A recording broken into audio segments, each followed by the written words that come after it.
Hello students, let's read the question. How many of the following hormones are secreted by placenta?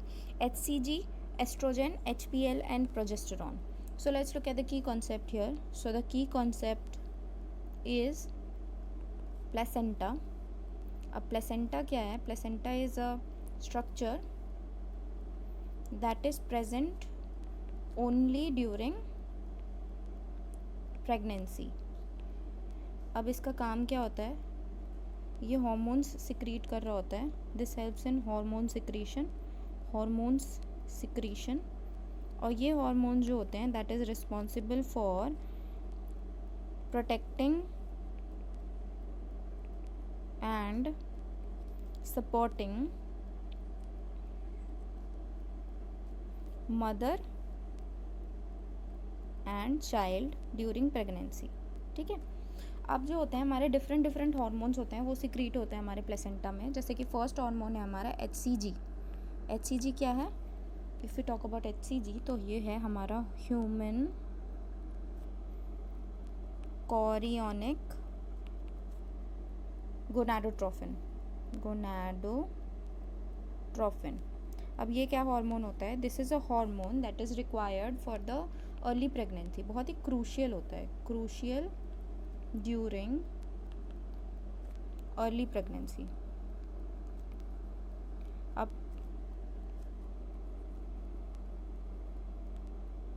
अब ये क्यों crucial होता है? It maintains uterine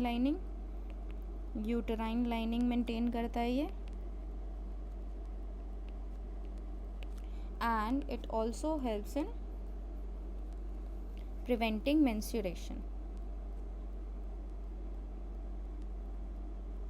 okay. Next hormone जो है हमारा that is oestrogen.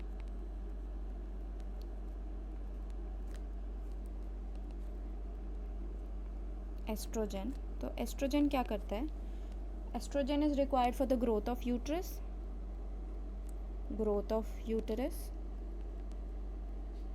And it is also required for increase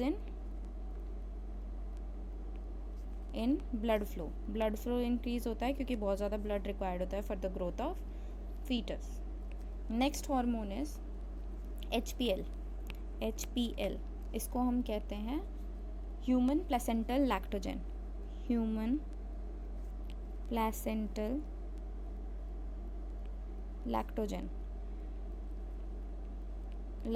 ये क्या हेल्प करता है? This helps in basically preparation for lactation and metabolism of mother and all of those features. Next जो है हमारा hormone, the next hormone and the last hormone is progesterone जो होता है ना, this helps in maintaining the uterine lining. Uterine lining maintain करने की ज़रूरत पड़ती है क्योंकि अगर यूटराइन लाइनिंग शेड हो जाएगी तो pregnancy will not happen. Second is it helps in prevents हमारा क्या? कॉन्ट्रैक्शंस. अब यूटराइन कॉन्ट्रैक्शंस होंगे ना तो प्री मेच्योर बर्थ हो जाएगा या प्री मेच्योर लेबर हो जाएगा.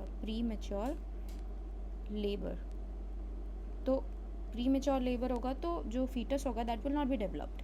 Therefore, progesterone helps in preventing the contractions जिससे premature labor होगा.